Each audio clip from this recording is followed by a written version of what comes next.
Hi, Conrad Zimmerman of FistShark Marketing here. If you're a fan of the show, you can spread the word without having to look someone in the eye and experience the shame of knowing you're about to harm them in an irrevocable fashion.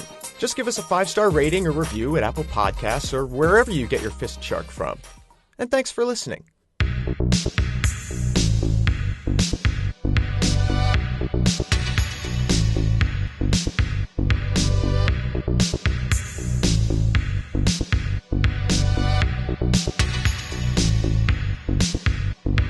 I don't know why Doris has to be such a bastard about it, though. It was an honest mistake.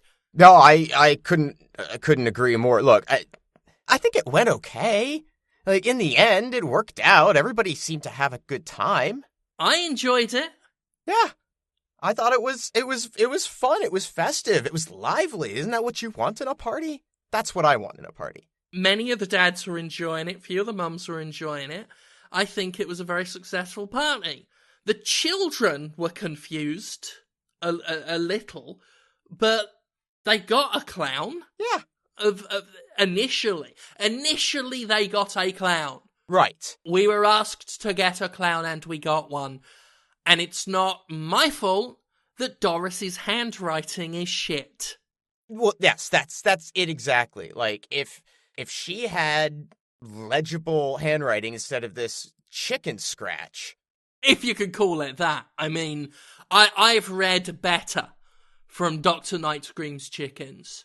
They write at a higher grade level than she does, I think. That was a mess. But we offered, out the kindness of our own heart, to arrange the entertainment for her niece's birthday party. So, for us to go to that expense, for a co-worker I barely like, let's face it, and for her to be upset just because we misread what was allegedly Panty Clown on the list, it's beyond the pale. If anything, she should apologise to us. Well, it's not like she doesn't know we have that client, right? It's not as if she doesn't know that we're representing that strip club out by the airport. Yes, exactly.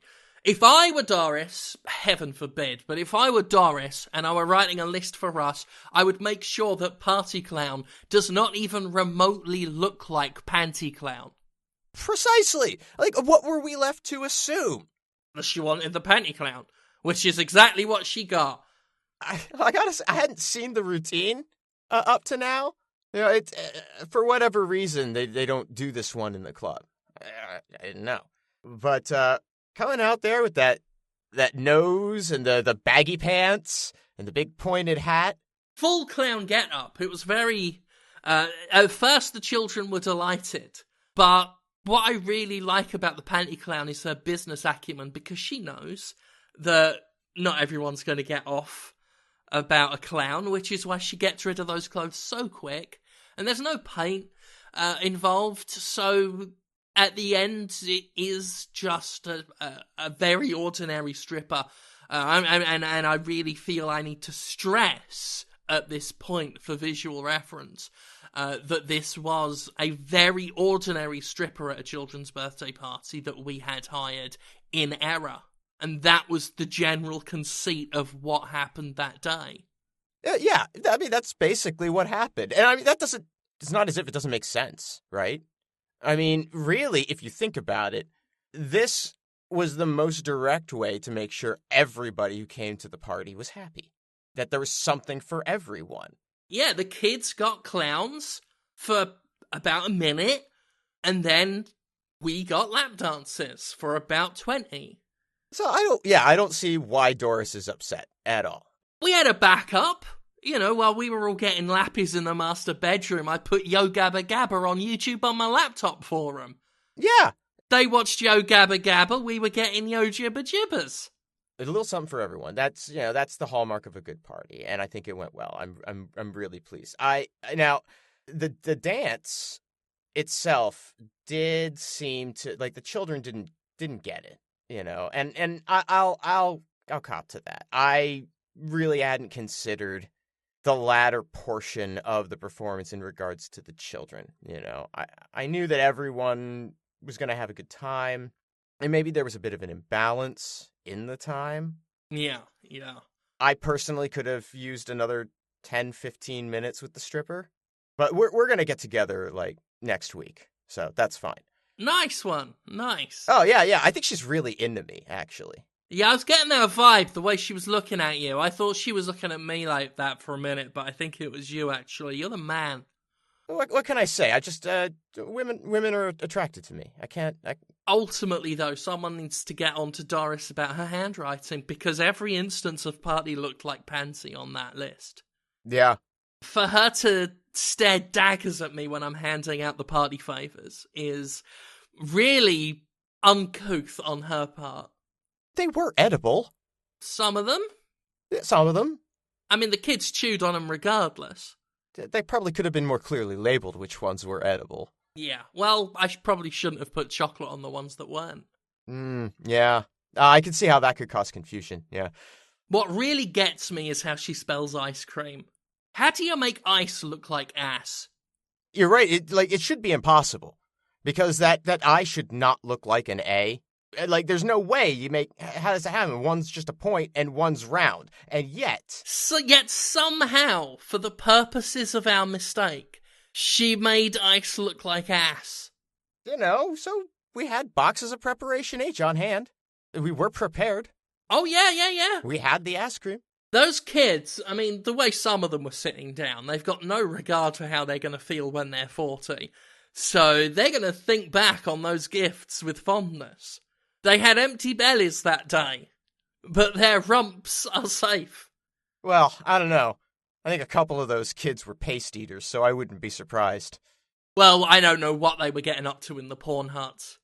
That was a really great innovation. Like, I saw that written down there. I was like, oh my God, I need to get those for my next party, because the way we had those little tiki huts set up with the flat screen display inside and the curtain and the ample supply of lotion and Kleenex. Huge pile of magazines. Yeah. For those who want to go old school.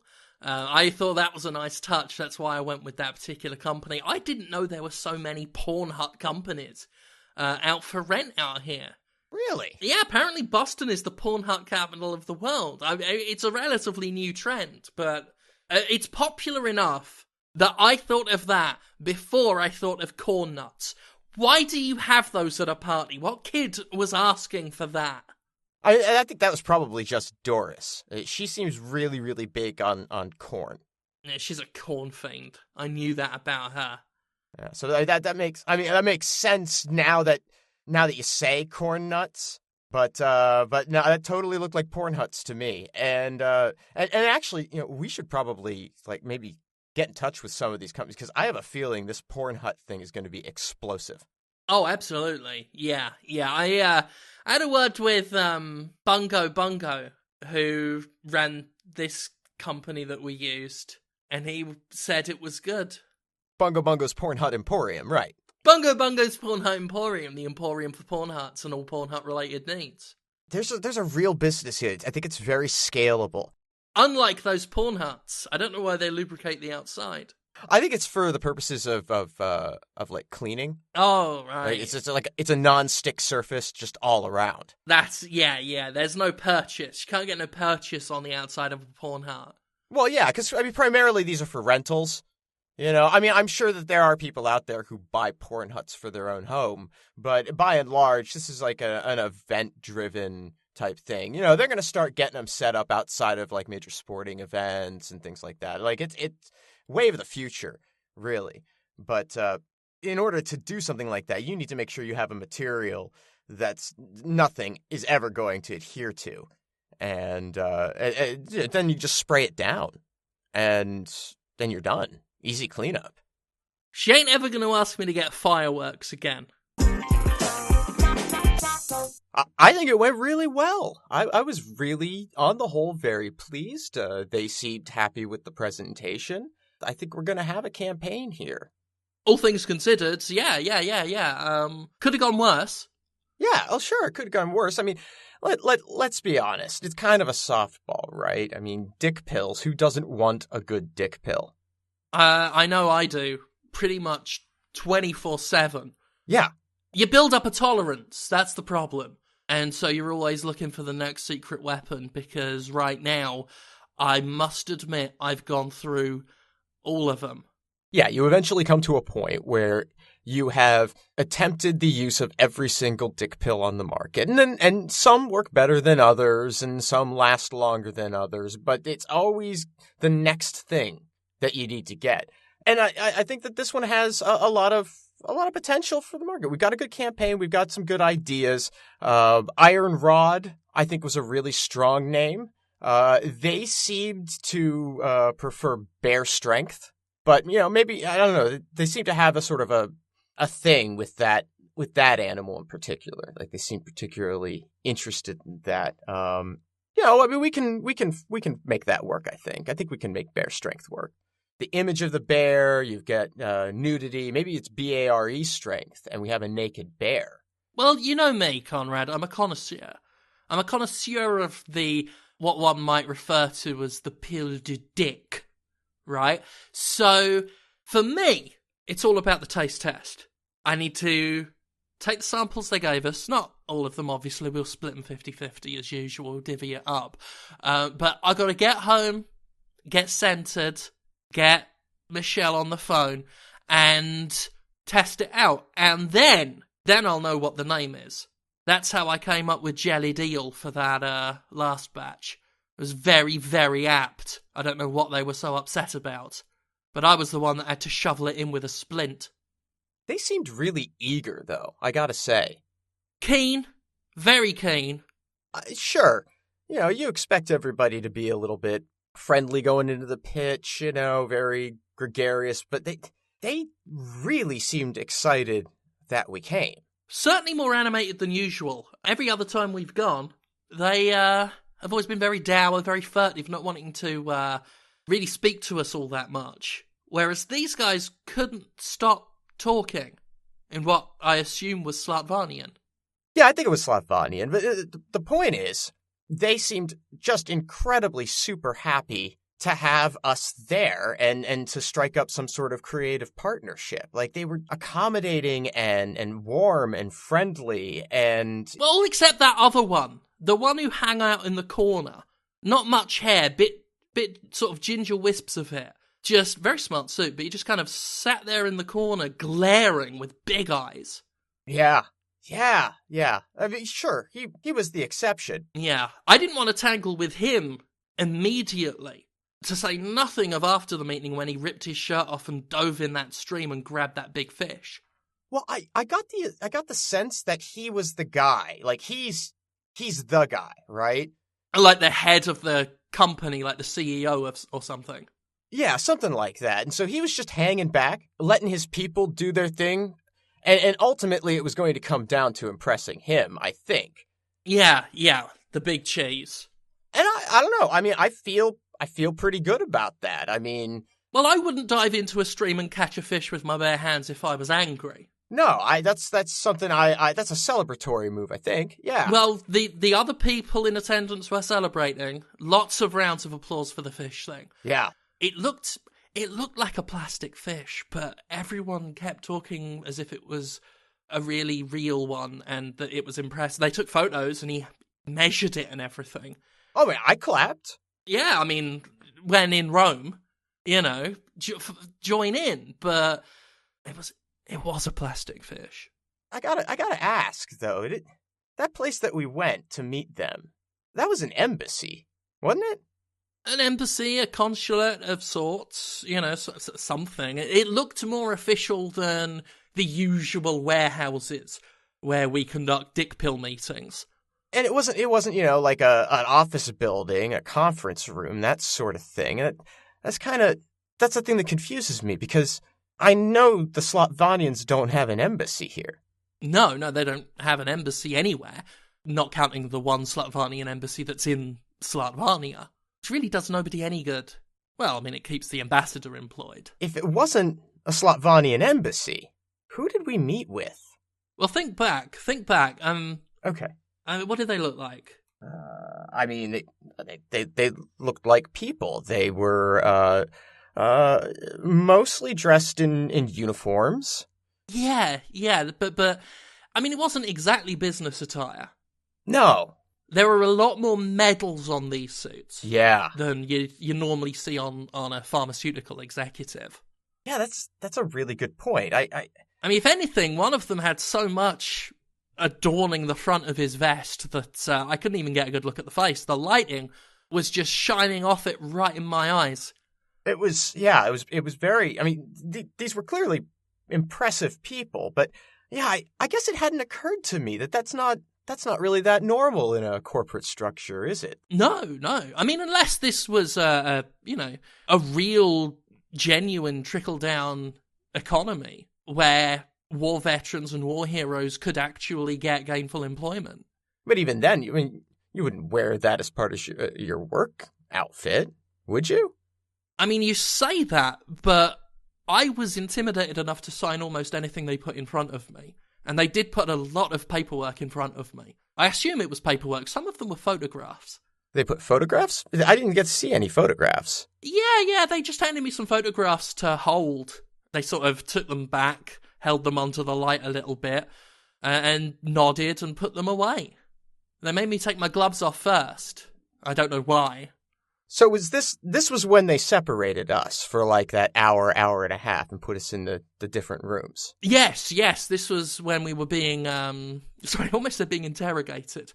It felt a little like that, but interviewed, I guess, would be the correct word for this scenario. When we were being interviewed separately.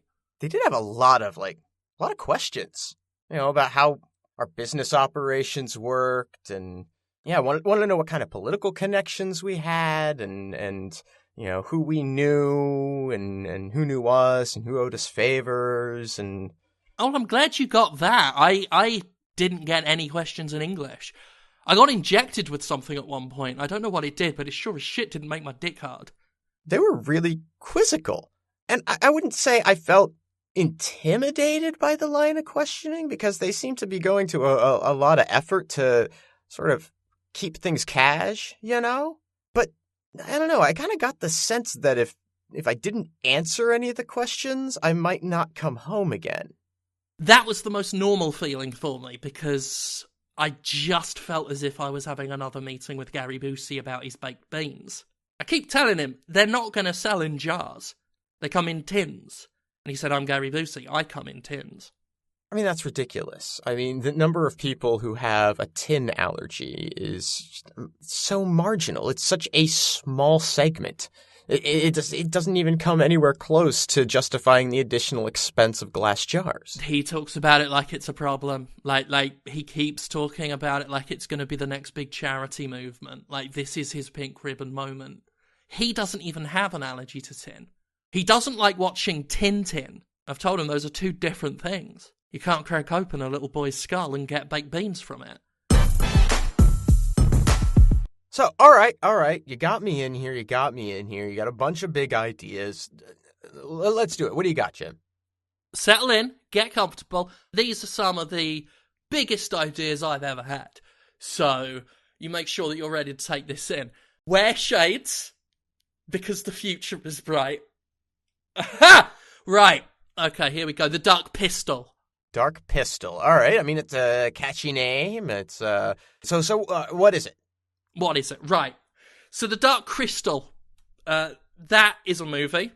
Oh, sure. Yeah. The puppets and the Skeksis and... Exactly. The beloved Jim Henson's Creature Shop. Sure. So this would be like a sequel to that. Well, not quite. You see, Netflix already have the dibs on that. They already have some sort of, I think, prequel thing coming out or something. I don't really pay attention to media news. But my idea was we take the basic story and aesthetic and premise and characters from Dark Crystal, rename them a bit, produce our own film. Big twist is, instead of a crystal, everything in this world is covered in piss. Oh, okay. All right. Because when you said pistol, I was thinking that there was a gun, like there was some weapon was discovered. There's some legend about it, or maybe it relates to the sword in the film that gets brought up, but then is completely forgotten about.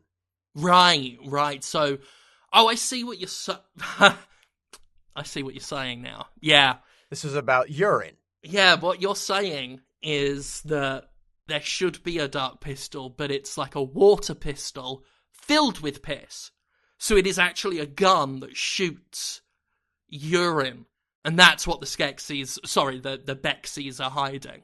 Well, no, that wasn't really what I had in mind. And I mean, don't get me wrong, I see nothing really problematic with taking a beloved franchise and covering it in a patina of yellow urine. I mean, you look what it did for The Crow. But I don't know that we can sell a gun that shoots urine as a really threatening weapon. What if it was one of the really, really big super soakers? We paint it spooky colours, black and orange. Okay. So it looks a bit Halloween-y. Sure. And fill it full of piss. So the Skeksis have hidden this weapon away. No, they're shooting each other with it a lot. I mean, they squirting it into each other's beaks and stuff, they're loving it. I see some real toy merchandising opportunities here. We couldn't possibly put urine in the guns and then distribute them at retail that way. When you say we couldn't, are you talking about social mores or possibilities? Because if it's the former, I agree. If it's the latter, I beg to differ from experience and, capability. All right. It's got potential. I mean, I'm more concerned about the logistical practicality of shipping the gun, fully loaded and ready to go. But, I mean, if it were like a cartridge system and you could purchase more piss, actually, that's not a bad idea. That's pretty solid. I like that. Come get your piss refills to keep playing. Now, we could run into that whole printer toner issue, where people try to refill the cartridges themselves with their own piss. But, I mean, that'll just represent a small segment of the market. Most people are going to come to us for the genuine article. And Yeah. Plus, the law's on our side here. We can claim it's piracy. Oh, and if we just put out some literature explaining that, there's a risk of damaging your pistol by reusing cartridges, then we should be covered. That'll chill it. Oh, rest assured, it's already chilled. Hold up. The piss is chilled. Yeah. It's been around for a while, you see. But trust me, it's good and cold. You still have old cold piss you're trying to get rid of. Let me hit you with another idea. Pista. We follow the band Mr. Mister as they go on their next American national tour, but we also follow them into the toilets with our cameras when they urinate. Okay. How about that for an idea? The band have expressed concern about, peeing on screen, but I've told them that we've got a catheter system rigged up. It doesn't have to be their piss. So they're going to imitate urinating on screen? Yeah, well, the whole thing will be staged. We've got some stunt pissers in. So they're going to run backstage, like in between songs, and then we're going to broadcast up on the screens, that they have for the set, somebody else acting as a double for them, going backstage to the bathroom and taking a piss. Yes. You see, the pipe from the catheter bag has to run alongside the genitalia. Let's face it, that's Mr. Mister's moneymaker. That's what their fans want. It's all about the groinal region for Mr. Mister. And the stuff coming through the catheter pipes is going to be quite cold. And we don't want shrinkage. That's why we've got stunt pissers in. I thought for a second that this was an independent original idea. But it's sounding to me like you still have a whole lot of old cold piss. Like, it has been over 2 years, Jim. I'm sorry, I don't understand the question right now. I'm just trying to figure out what the benefit of all of this extra effort is. Like, if they're already agreeing to do a thing where they're backstage pissing, why can't they just piss? Why do we have to use the old cold piss? The Pistery channel. It's like the History Channel, except when they recreate Civil War or the pyramids being built, there's just a bunch of people splashing buckets of piss around. So you have your American Revolutionary War reenactment, but throughout there are just other people throwing buckets of piss on the enactors. That's Yeah, we'll make sure most of it goes on the Confederate reenactors. okay. So then like a Battle of Dunkirk. Yeah, Battle of Dunkirk, storming the beaches of Normandy. Look out, the sand's a bit wet. Why? Piss. Right. And All right, I sense you're not too keen on the History Channel, so how about this? The History Channel. Same concept, but I swapped out history for mystery. So it's, Black Dahlia. Oh, who killed her? There's a puddle of piss on the floor right next to the body. Could that be a clue? Who knows? It's like, what would modern mysteries be like if a lot more piss was involved? If a lot more of the mystery narrative and the clues and the procedural drama were centered around Procedural drama. urine. Yeah. And then, when they catch the crook at the end, they can say, "You're in big trouble." And he says, "No, I'm in big urine." And then he falls back into a big tub of piss. He'll have to dress warm. Because it's cold. It's cold and relatively aged.